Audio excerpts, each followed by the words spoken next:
thank you to you for being here this morning. Welcome. It's a somber morning already, I can tell. So let's turn around and say hello to somebody you haven't yet met and welcome them to the center. Won't you join me in reading the affirmation for this month, which is projected up here? I advocate for freedom of thought. We're talking about freedom, choice, creativity, and our topic today is moving beyond our stories. And the book we've been using, as you heard, is The Sun Does Shine by Anthony Ray Hinton and Laura Love Harden. He was put on death row for a crime he did not commit, and when he got out, he wrote this book with Laura. And here's a quote from it. Despair was a choice. Hatred was a choice. Anger was a choice. I still had choices, and that knowledge rocked me. I could choose to give up or hang on. Hope was a choice. Faith was a choice. And more than anything else, life was a choice. Compassion was a choice. Choice is a very important part of our Science of Mind teaching here at the center. Our founder, Dr. Ernest Holmes, when he spoke in Beverly Hills a long time ago, he said this. He said, "Your own choice has decided you." Well, I have found that very challenging to understand clearly. How are my life circumstances always a result of my choices? Especially those choices that apparently I had no input in. For example, I was born in South Africa in 1961. And unless we consider life before life choices, I'm not aware of choosing that location and that date. I'm not aware of choosing the color of my skin. I'm not aware of choosing my sexuality or my gender. So the way I had to work with this teaching of choice is to start here and now, where I am, and then look. What choices do I have available to me now? Ray Hinton on death row wrote about the availability of choices during that experience. He said despair is a choice, anger is a choice, hatred is a choice. And to be fair, these are tough things to not choose. To choose not to hate, not to despair. These are not frivolous tricks of the mind. They're gut-wrenching life decisions to make because we all have all of those feelings. And when we have them, we are not failing in life. If we feel despair or sadness or anger, we are not failing. They're not spiritual weaknesses. They're part of the human journey to be acknowledged, to be experienced, to let flow through us, to be learned from, to be noticed, and at the exact same time to also ask, starting right here, what are my options? What else? I'm thinking today of such people as Viktor Frankl, a survivor of the Holocaust, Nelson Mandela, a survivor of apartheid, and Immaculée Ilibagiza, I think that's how you say her name, the survivor of the Rwandan genocide. People like these who not only endure atrocities that most people cannot even imagine, but who came out from the valley of the shadow of death with their soul's light ablaze, bright. tough things, hard times, difficulties, tragedies. They're part of life. One of my favorite writers, and I think she only ever wrote one book, How to Pray. Helene Cherovino, she writes about these tough times in our spiritual life. She says, during tough times, remind yourself that unanswered prayers and spiritual dry spells are opportunities, not death sentences.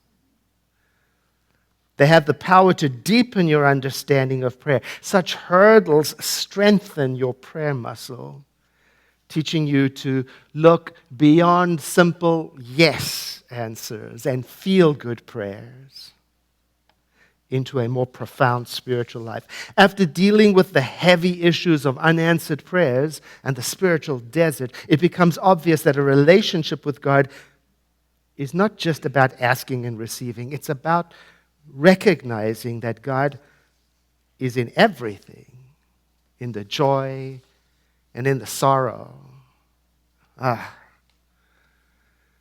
That phrase, to look beyond the simple answers. Oh, that's how we move. That's what our topic is about today. Moving beyond our stories. Not in the sense of just get over it, although I suppose there's a time for that as well. No, not in the sense of pretending life isn't complicated, but in the sense of starting here where I am now, lifting up my vision, aiming high and not letting what has gone before dampen my spirit. Not letting my past or even my current circumstances keep me down. Got to keep moving. I learned at the Center for Spiritual Living, I learned through Science of Mind that to move beyond where I was at any given moment, I had to keep telling myself the larger truth. The truth that is larger than my story, and to tell it to myself over and over again until I become comfortable with it and accept it. The advertising industry knows the power of repetition. They know that if you and I hear something over and over and over again, we'll become comfortable with it to the point that we will stop questioning it. We'll accept it as fact and begin to know it as true. Well, we can use the power of repetition too. If you and I hear something inside of our own minds often enough, we too will become comfortable with it and we will move into a place of acceptance. So our practice can be to tell ourselves the truth as best as we can at any given moment in as sincere way as possible, as honestly as possible, while at the same time going through whatever it is that we are going through. In other words, yes, this is so. And at the same time, this is so. Oh, that is a most powerful spiritual awareness to have. One that can help us move beyond simple yes answers out. It's simply the art of accepting that there is more going on here than what meets the eye. Yes, I'm in this world. Yes, I may be in the middle of a horrible mess. Yes, our society is in the midst of an uncomfortable metamorphosis of awakening. Yes, I may not know how to solve what I'm dealing with right now. I can acknowledge that. And at the same time, I can be busy in my mind telling myself that there is that within me which is in its original state. That there is a peace within me that I did not create. that there is a life in me which is holy.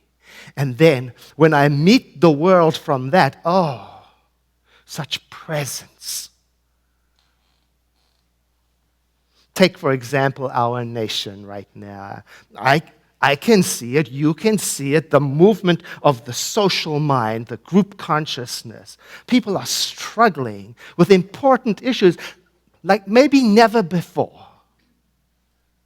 People are becoming polarized and divided, and I can see it. I can stand in it. I can even struggle with the conflicts in it. I can face the harsh realities and discuss it, while at the same time, I can practice silently that conversation within me, with the universe.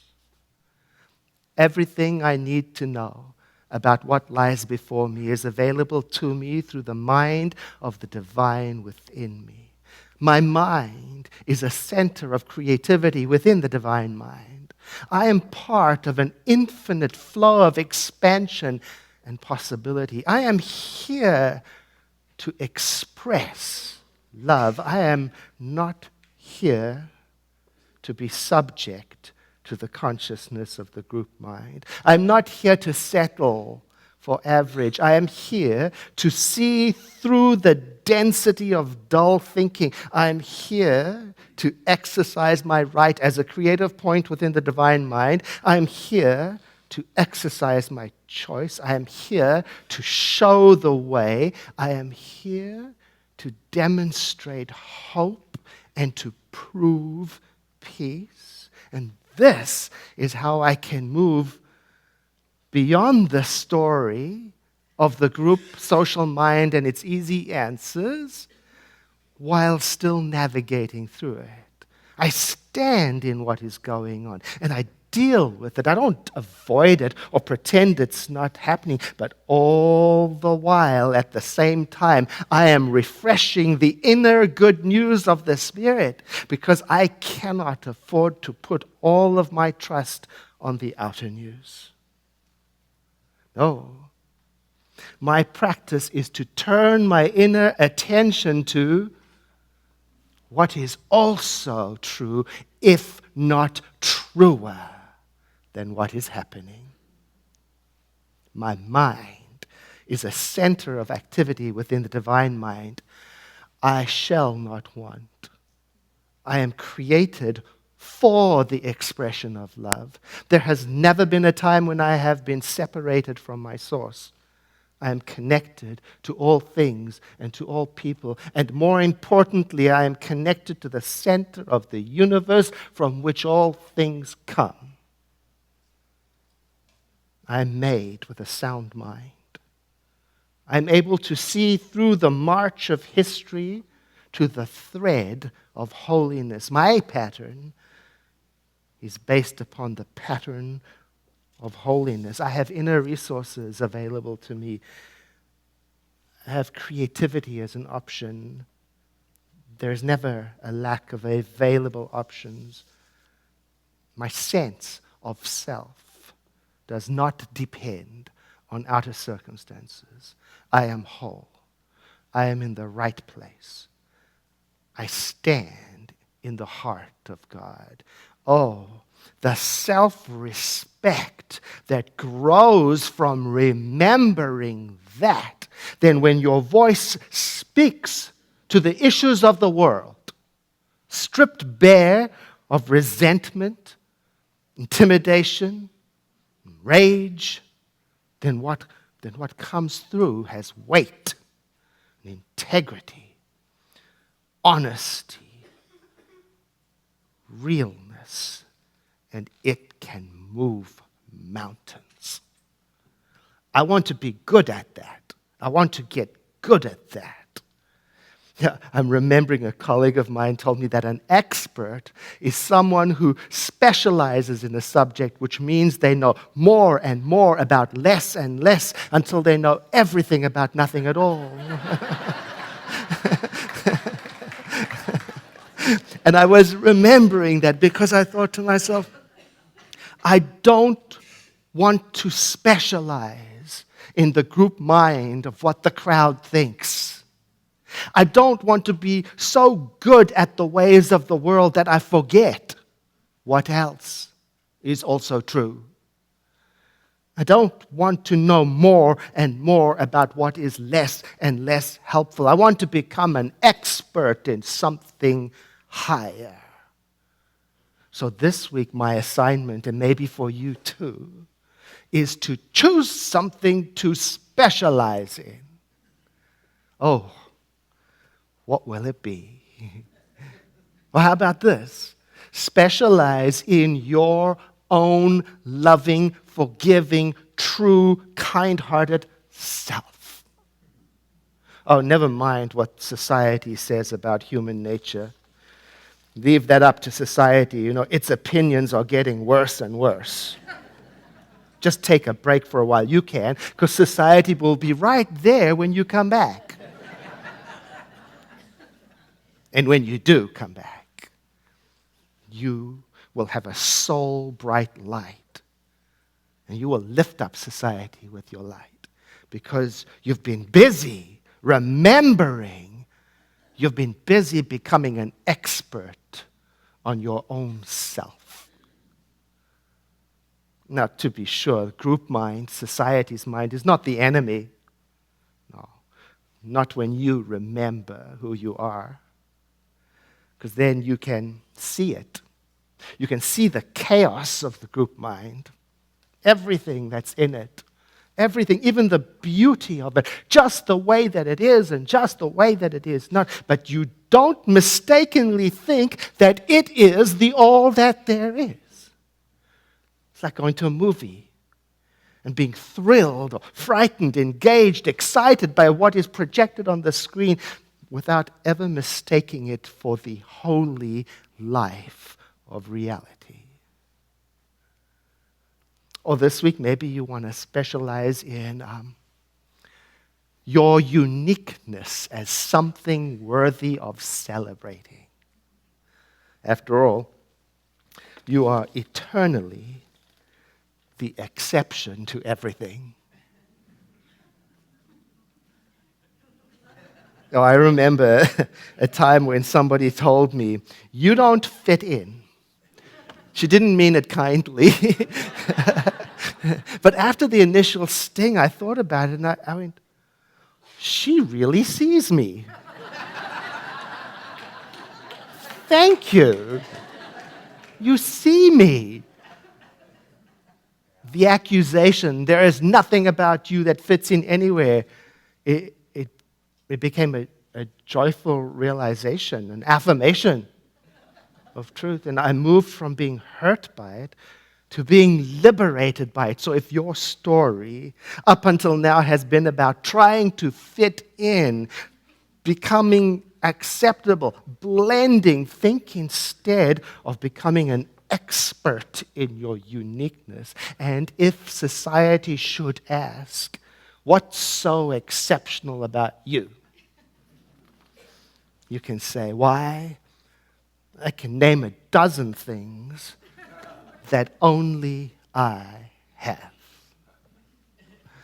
I have a life that has never been lived before. I am traveling a journey that no other being has ever traveled. The loss I have suffered is mine alone. The love that I've loved, only I could love that. I have a unique way of seeing things and thinking. I'm a point of creative activity within divine mind. I'm a gem. I'm remarkable.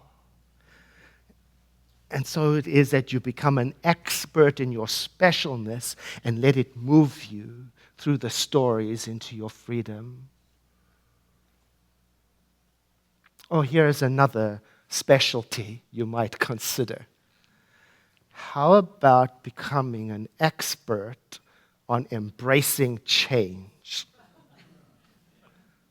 Not as something that is inevitable or undesired, but something that is set in motion by you. Oh.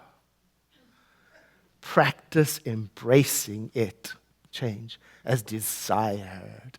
And then, when you're standing in the midst of a changing world, whether you consciously caused it or not, you continue to have that silent conversation with the universe.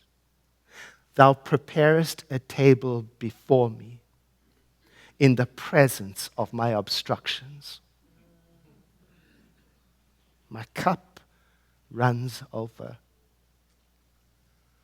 Specialize in noticing and celebrating and recognizing that kind of holiness, and then you can let change do what it will.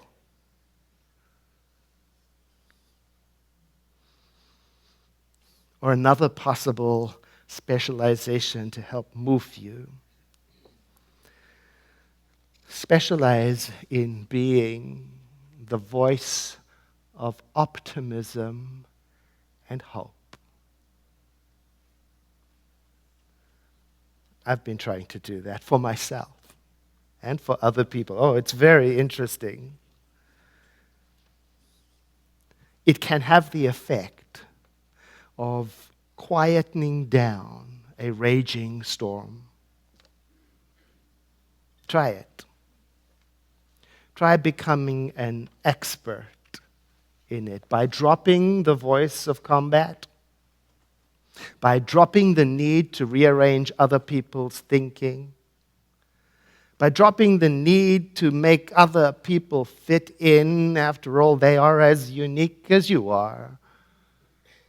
And instead specialize in the voice of hope. Find what you hope for yourself and for others. Be reasonable and authentic with yourself. And then speak it.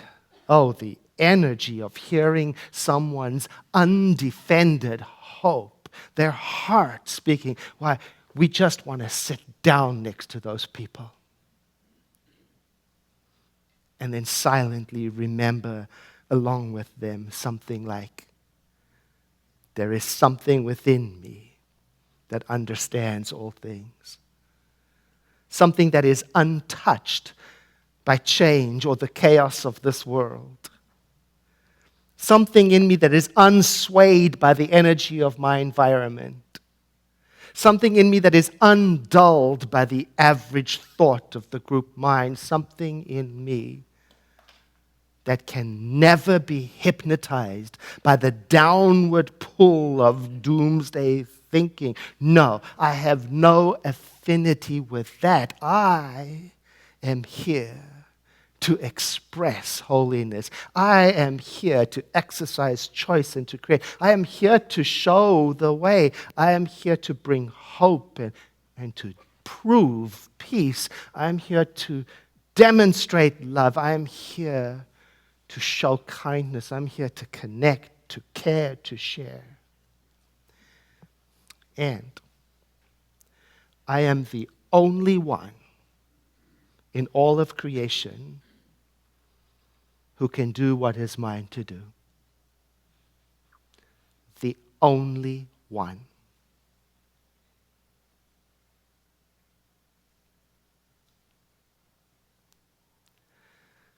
I invite you to take a breath in with me. And to exhale, letting your eyes close for a moment of silent contemplation.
And let the next breath you take be deeper than the one before, so that as you exhale, we use the movement of breath to make the transition from our silent contemplation